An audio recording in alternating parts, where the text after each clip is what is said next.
Selamat sore rekan-rekan, khususnya rekan-rekan yang bergabung di P5I, Perkumpulan Profesi Pengacara dan Praktisi Pajak Indonesia.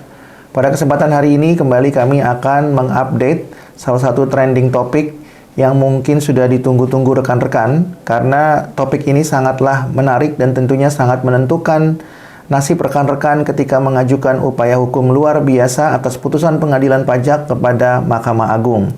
Kesempatan hari ini kami akan menyampaikan pengumuman Komisi Yudisial Republik Indonesia nomor 7 tahun 2025, sebagaimana rekan-rekan bisa lihat di layar rekan-rekan, tentang hasil seleksi administrasi calon Hakim Agung Republik Indonesia tahun 2025.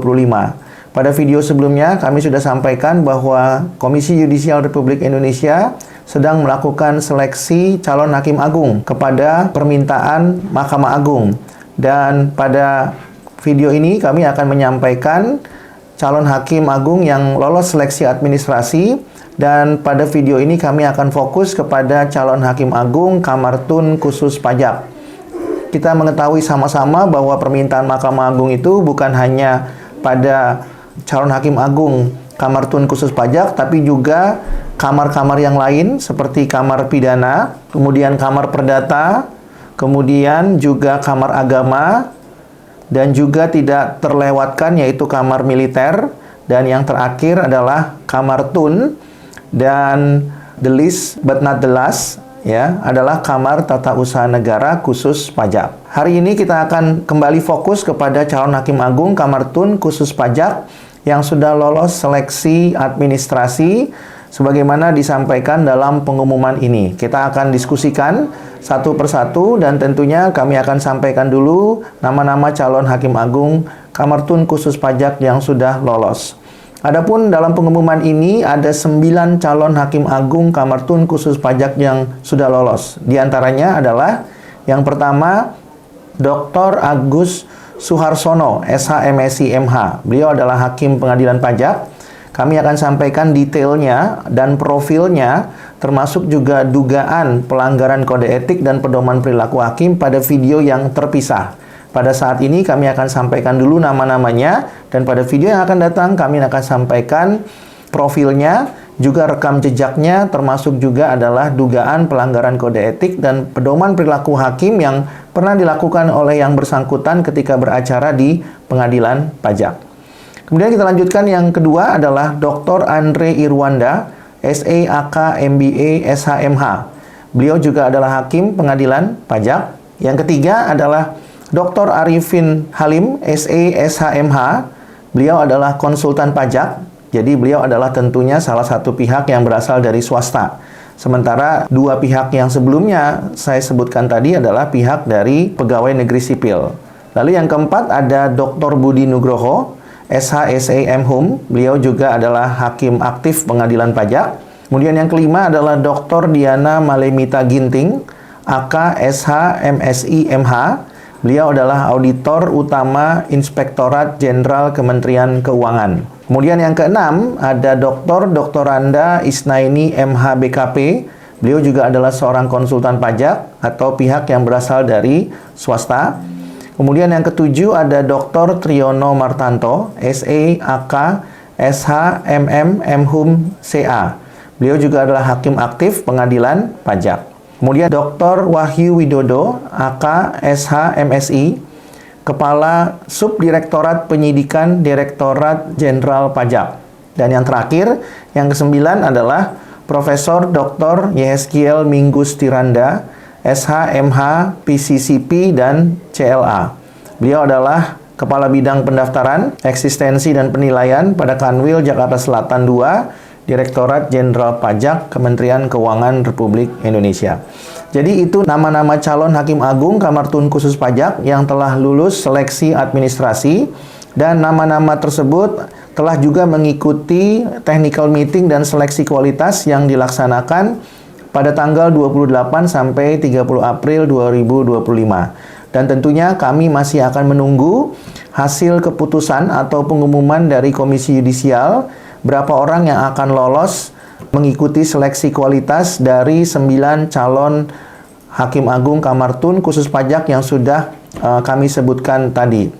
Namun sebelum kita menunggu pengumuman dari Komisi Yudisial lebih lanjut, perlu kami sampaikan kepada rekan-rekan, dari 9 nama calon Hakim Agung Kamar Tun khusus pajak tersebut, ada beberapa nama yang memang baru pertama kali mengikuti, tapi juga ada yang sudah beberapa kali mengikuti.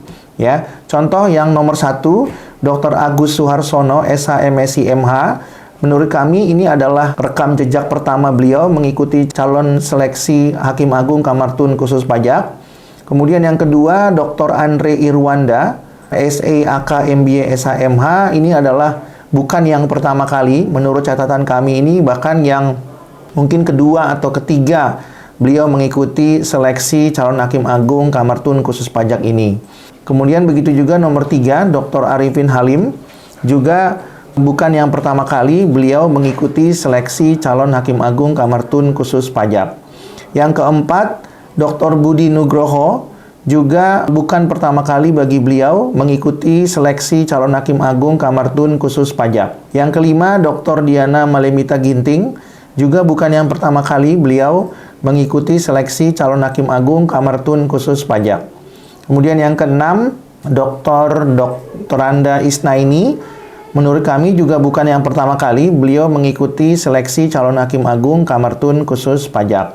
Dan yang ketujuh, Dr. Triyono Martanto, apalagi beliau ini sudah menurut catatan kami mengikuti 4 kali seleksi calon Hakim Agung Kamar Tun khusus pajak. Sepertinya ini yang kelima ya. Jadi tentu potensinya semakin besar. Yang kedelapan, Dr. Wahyu Widodo, ini menurut kami adalah pertama kalinya beliau mengikuti seleksi calon Hakim Agung Kamar Tun khusus pajak. Dan yang terakhir atau yang 9, Profesor Dr. Yeskiel Minggus Tiranda, juga merupakan bukan yang pertama kali bagi beliau mengikuti seleksi calon Hakim Agung Kamar Tun khusus pajak. Sehingga berdasarkan pengalaman yang sudah kami sampaikan tadi, maka menurut kami mereka yang sudah menjalani atau pernah punya pengalaman mengikuti seleksi calon Hakim Agung Kamar Tun khusus pajak mempunyai kans yang sangat besar. Dari 9, ada kurang lebih 7 yang sudah punya pengalaman mengikuti seleksi calon Hakim Agung Kamar Tun khusus pajak.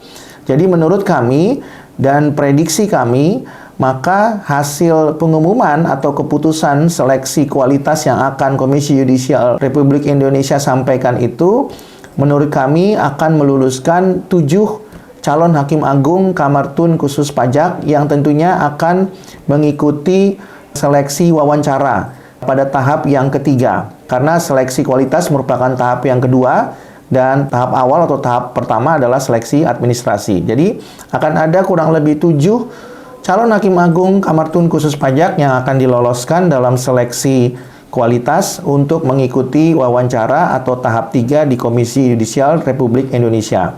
Dan menurut kami seperti biasa, pada akhirnya Komisi Yudisial akan meloloskan 5 calon Hakim Agung Kamar Tun khusus pajak, karena memang itulah yang dibutuhkan oleh Mahkamah Agung dan itu yang akan diusulkan oleh Komisi Yudisial kepada Komisi 3 DPR RI.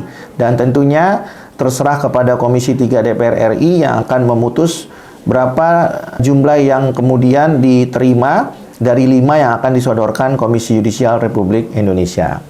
Sementara itu yang kami bisa sampaikan kepada rekan-rekan sebagai prediksi kami, yang tentunya kami mempunyai pengalaman yang banyak dalam mengikuti pemantauan proses seleksi calon Hakim Agung Kamar Tun khusus pajak. Pada video yang akan datang kami akan sampaikan apakah prediksi kami itu sesuai dengan apa yang kami sampaikan sekarang, dan pada video yang akan datang kami akan sampaikan profil masing-masing 9 calon Hakim Agung Kamar Tun khusus pajak yang lulus seleksi kualitas ya, dan juga kami akan menyampaikan tambahan rekam jejak bagi calon Hakim Agung Kamar Tun khusus pajak yang lolos pada tahap 3 yaitu seleksi interview. Untuk itu tunggu kami pada video yang akan datang. Apabila rekan-rekan ingin mengetahui lebih lanjut mengenai rekam jejak dan profil 9 calon Hakim Agung Kamar Tun khusus pajak ini ketika mereka itu bekerja di dalam pengadilan maupun di luar pengadilan, rekan-rekan bisa menghubungi kami lebih lanjut. Apabila rekan-rekan berpendapat video ini bermanfaat, silakan like, share, dan subscribe agar rekan-rekan bisa mendapatkan video yang lebih bermanfaat di masa yang akan datang. Demikian yang dapat kami sampaikan sementara. Terima kasih. Selamat malam. Salam profesional.